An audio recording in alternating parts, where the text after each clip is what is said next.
Hi there, and welcome to part 4 of the Greg Godovitz 2020 World Tour of Scarborough.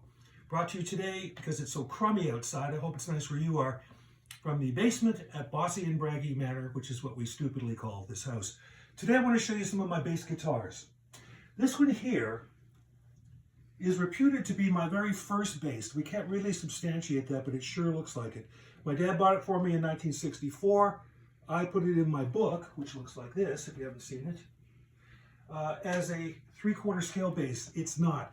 It's a half scale bass. I couldn't play it then because I couldn't play. I can't play it now because it's too small. Over here, this is one of my custom-made basses. This is made by Jeff Jones of Ratical Jones. It's styled after a Gibson EBO bass.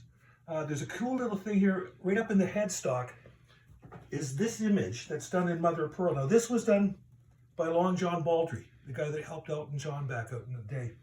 And they put it in, Jeff put it in the headstock, which I always thought was pretty cool.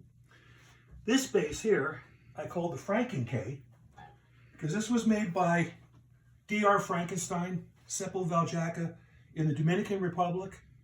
And it's made out of a 50-year-old cello. And it sounds incredible. It's as light as a feather.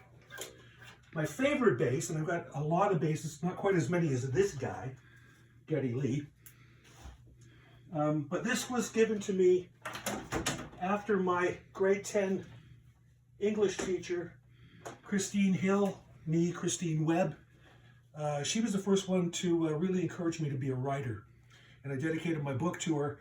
And after she passed away very young of cancer, her husband George gifted me this. And so I really don't have names for too many of my basses, but I guess this one's Christine.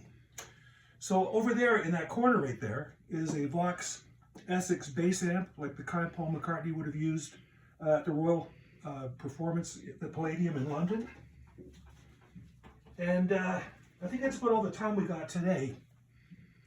What I'm going to say is that you guys stay safe out there. We're doing this one today inside because it's terrible outside, and of course it's safer in your own home.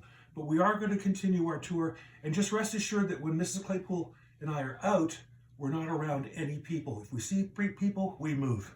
So we're not getting close to anybody. In fact, she's 6 feet away from me right now because I don't want to catch anything off of her.